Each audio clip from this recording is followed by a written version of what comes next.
ఇప్పుడు వాళ్ళ ప్రభుత్వంలో ఉన్నప్పుడు వాళ్ళు చేసిన ఒప్పందాలు చాలా ఉన్నాయి. వాటి వివరాలన్నీ నేను ఇస్తా.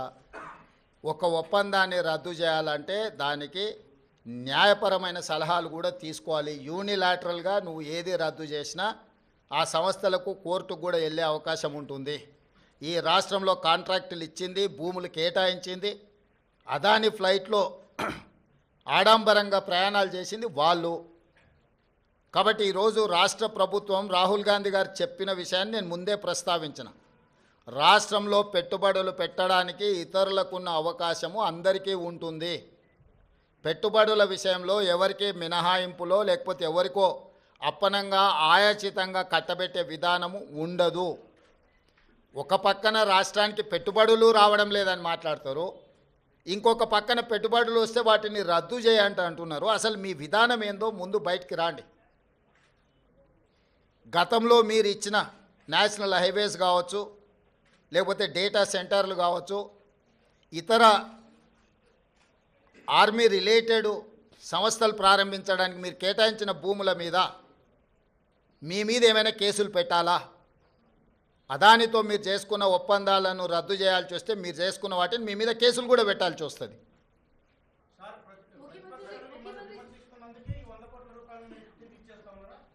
ఎవరు చెప్పిండ్రు? రాంబాబు ప్రెస్ మీట్ విననట్టు ఉన్నాడు. మొత్తం విను ఒకసారి మళ్ళీ. నేను ఇంతకుముందు ఏం చెప్పినా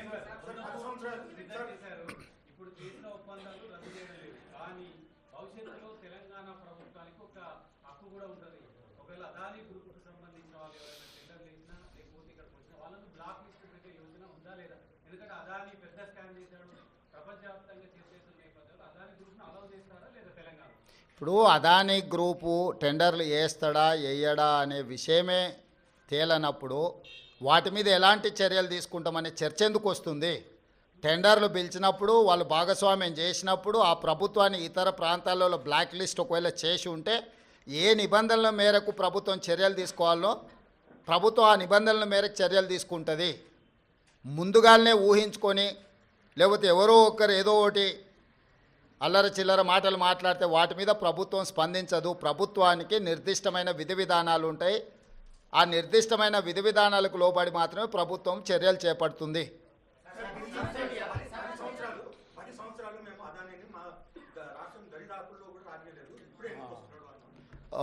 ఆ లిస్టు కాగితం ఇక్కడ తీసుకో, ఎన్ని ఇటు. ఇప్పుడు నోరు తెరిస్తే అబద్ధాలు మాట్లాడడం, ఇది అదాని పక్కలు ఉన్నాయని ఎవరు? ఈయన పేరు గుర్తుపడతావా? ఏం పేరు ఈయన పేరు? మరి ఈయన చంద్రశేఖరరావు. ఆయన వంగి వంగి నమస్కారం పెడుతున్నాయి. అప్పుడు ఆయన వంగినా ఇట్లా ఇంతగా వంగినా? అదేవిధంగా ఆయన ఇచ్చిన వర్కులు కొన్ని నేను లిస్టు చదివి చెప్పిస్తా. KCR invites Adani to set up a power plants in TS.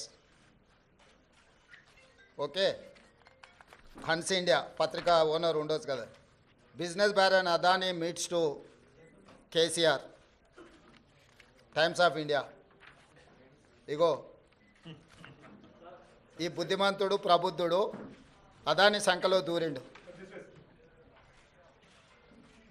ఈ సిగ్గులేనోడు అదాని గురించి నా గురించి మాట్లాడతాడు. అట్లనే ఒక లిస్ట్ ఉంటుంది కదా, వేరే పేపర్ ఇంత ఉందా, 12-13 లిస్టు ఉంటుంది చూడు ఒకటి. నేను ఆ లిస్టు చదివి వినిపిస్తాను నీకు. ఎన్ని ఇచ్చిండ్రో వాళ్ళు, ఎన్ని నేషనల్ హైవేస్ ఇచ్చిర్రు, ఎన్ని డేటా సెంటర్లు ఇచ్చిండ్రు. ఒకవేళ సిద్ధంగా ఉన్నాడు ఆయన ఇచ్చిన అన్నిటి మీద విచారణకు, మళ్ళీ విచారణ ఏంగానే చూసిరా నా మీద కేసులు పెడుతురని ఒకల ఏడుపులు ఏడుస్తుంటాడు. పెట్టూరి జైలు పోతానే ఆయన్నే అంటాడు. ఎప్పుడెప్పుడు జైలుకు పోదామా, జైల్లో పోయి ఉందామా అని ఆయన ఏమనుకుంటున్నట్టు. నిన్నవానేదో పేపర్లో చూసిన జైలుకు పోయిన వాళ్ళు అందరూ అయినరానా?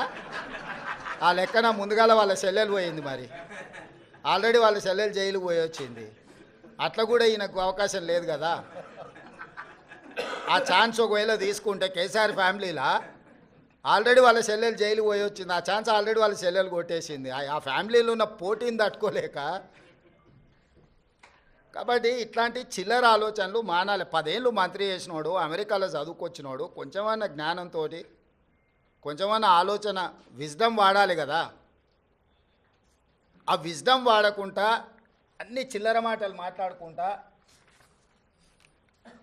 Adani Elbit Systems defence unit at Mamidipalli operational BRS టైంలో ఇచ్చిండ్రు.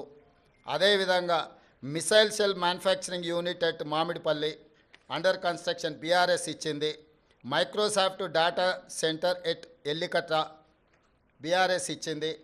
అదేవిధంగా 3 national highway projects Khammam to Suryapet national highway, Mancherial to Repallivada national highway, Khammam to Kodad national highway BRS ఇచ్చింది. 750 kV transmission line project BRS ఇచ్చింది. ఇన్ని ప్రాజెక్టులు బీఆర్ఎస్ ఇచ్చి ఈరోజు same counter drone manufacturing unit at Mamidipalli BRS ఇచ్చింది. ఇన్నిన్ని ప్రాజెక్టులు బీఆర్ఎస్ అదానికి ఇచ్చి అదానితో అంటగాగి అదాని దగ్గర కమిషన్లు మెక్కి నేను చేసిన ప్రయత్నం అదాని సిఎస్ఆర్ ఫండ్స్ నుంచి తెలంగాణ నిరుద్యోగ యువకుల కోసం వాళ్ళ భవిష్యత్తును నిర్మించడం కోసం ఆలోచన చేసి యంగ్ ఇండియా స్కిల్స్ యూనివర్సిటీకి లక్షలాది తెలంగాణ నిరుద్యోగ యువకులకు ప్రయోజనం చేకూర్చే విధంగా సిఎస్ఆర్ ఫండ్స్ కింద 100 కోట్లు తీసుకొస్తే అది రాష్ట్రానికి ప్రయోజనం. కేసీఆర్ లాగా అదానీ నుంచి అప్పనంగా నిధులు మా కుటుంబానికి కొట్టేయలే. ఇన్ని ప్రాజెక్టులు ఇచ్చిండు. ఈ ప్రాజెక్టులు అన్ని ఇచ్చినందుకు కేటీఆర్ను ప్రాసిక్యూట్ చేయాలనా? అదానీని కేసీఆరే కలిసిన కేటీఆర్ అనే కాదు. దీనికి ఏం సమాధానం చెప్తాడు?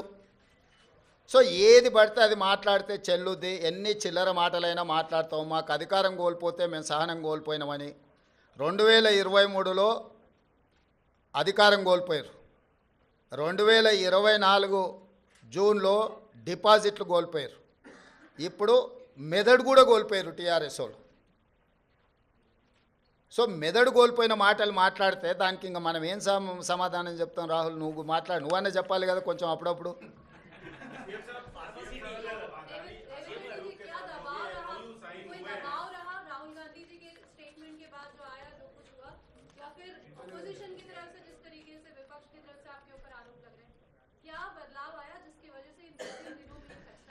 बदलाव नहीं है, ये कंट्रोवर्सीज में मैं जाना नहीं चाहता हूँ, क्योंकि अदानी ग्रुप से मैं किसी पार्टी के लिए, हमारे कांग्रेस पार्टी के लिए नहीं तो हमारे परिवार के लिए एक पैसा नहीं लिए.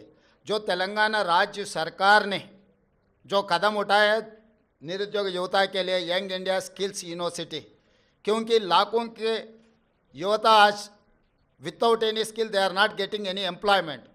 सो I wanted to teach my students skill. उसी के लिए CSR corporate social responsibility funds हम अदानी से 100 crore in principle we have taken a letter. अभी तक एक पैसा भी हमारे तेलंगाना सरकार के खाता में नहीं आया. तो इसीलिए ये कंट्रोवर्सी में बगल के राज्य में कुछ करप्शन, बगल के देश में कुछ करप्शन, ये सब करप्शन के बारे में जब चर्चा हो रहे थे तब तेलंगाना के चर्चा मुझे अच्छा नहीं लगा, क्योंकि हम नियत से सरकार चला रहे, नियत से चलाने के लिए हम लोग कोशिश कर रहा है. तो तेलंगाना राज्य के बारे में कोई भी कुछ गलत फहमी से कुछ गलत कहा तो हमारे लिए ठीक नहीं है, क्योंकि कुछ कम 3 लाख करोड़ रुपए बजट है तेलंगाना राज्य के. तो उसमें 100 करोड़ रुपए के लिए हम लोग इतना अलिगेशंस फेस करने का ज़रूरत नहीं है. मैं और मेरे कैबिनेट मिनिस्टर हम लोग ये सोचे कंट्रोवर्सी में हम जाना क्यों. तो कंट्रोवर्सी से दूर रहने के लिए हमारे राज्य सरकार ने ये निर्णय लिया हुआ है. हमारे ऊपर कोई किसी ने दबावट करने वाले नहीं है, किसी ने दबावट किए तो हम लोग सुनने वाले भी नहीं है. मेरे डेफिनेटली नुकसान है, मगर कंट्रोवर्सी से ज़्यादा नुकसान नहीं है. तेलंगाना राज्य के जितना कंट्रोवर्सी में जा रहा है वो सबसे ज़्यादा नुकसान है. इमेज सब कुछ है.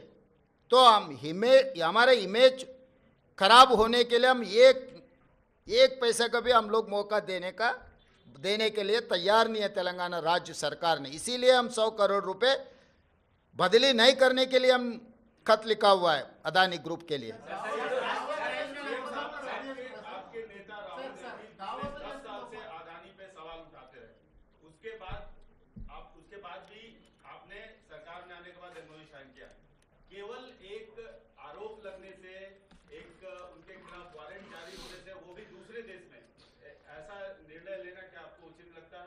नहीं ये मैं इसी राहुल गांधी 10 साल से बोल रहे थे, उसके बावजूद आपकी भाई मीटिंग्स हुई हैं।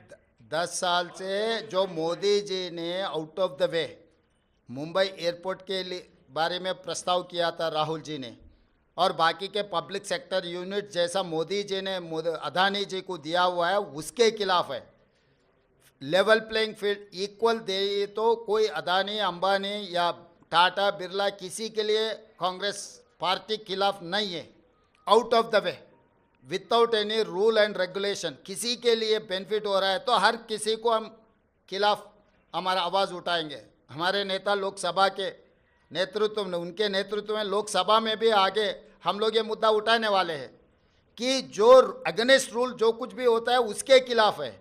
कोई किसी इन्वेस्टमेंट के लिए नहीं तो किसी फर्म के लिए, किसी कॉरपोरेट कंपनी के खिलाफ नहीं है हम लोग, क्योंकि हम लोग 50 साल के ऊपर हम सरकार चलाए, हम लोग लिबरलाइजेशन पॉलिसी लाए, हम लोग एमएनसी इन्वेस्टमेंट लाए इस देश में, तो हम लोग इन्वेस्टमेंट्स के खिलाफ नहीं है। जो रूल के खिलाफ जो कार्रवाई चल रहा है, रूल के खिलाफ जो इन्वेस्टमेंट दे रहा है, जो सरकार के प्रॉपर्टीज पल्ली बटानी जैसा दे रहा है ऐसे मुफ्त में जो दे रहा है उसके लिए खिलाफ है राहुल गांधी और कांग्रेस पार्टी। तो जब मेरा नेता जो आवाज़ उठाएंगे, मेरे नेता के साथ चलने का जिम्मेदारी मेरा है, इसीलिए मेरा नेता जो बात उठा रहा है, बार बार मेरे नेता राहुल गांधी जी ने जो कह रहा है उनके साथ में कदम कदम चलाने का मेरी जिम्मेदारी है।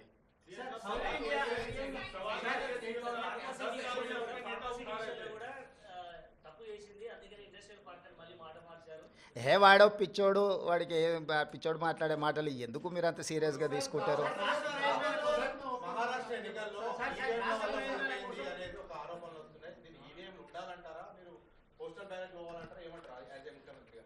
నేను ముఖ్యమంత్రి కాదు, కాంగ్రెస్ పార్టీ విధానమే ఈవీఎంలు కాదు, బ్యాలెట్ మీద ఎన్నికలకు పోవాలని కాంగ్రెస్ పార్టీ విధానము. కాంగ్రెస్ పార్టీ కార్యకర్త నుంచి ఏఐసిసి అధ్యక్షుడు వరకు ఈ దేశంలో జరిగే ఎన్నికలు బ్యాలెట్ పేపర్ ద్వారా జరగాలనేది మా పార్టీ విధానము. ఎవరమైనా ఆ విధానానికి కట్టుబడి ఉంటాం, అది మా పార్టీ విధానం.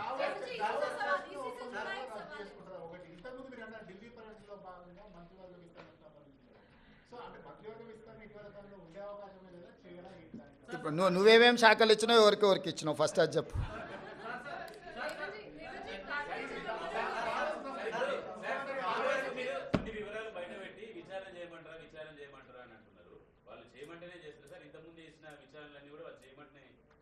వాళ్ళు అడిగితేనే చేసినాం కదా, అసెంబ్లీలో వాళ్ళే అడిగినారు కదా విచారణ చేయండి మీకు దమ్ము ఉంటాయని, వాళ్ళు సవాల్ విసిరినందుకే కదా. సాగునీటి పారుదల దాంట్లో వాళ్ళే సవాల్ విసిరినరు, దీంట్లో వాళ్ళే సవాల్ విసిరినరు, విద్యుత్ దాంట్లో. ఇప్పుడు కూడా మిగతా దాంట్లో కూడా నన్ను పోలీస్ స్టేషన్లో పెట్టమని ఆయన్నే అడుగుతున్నాడు. సో ప్రతిపక్షానికి ఇవ్వాల్సిన గౌరవం మేము ఇవ్వాలి కదా, అడిగినప్పుడు చేయకపోతే బాగుండదు కదా.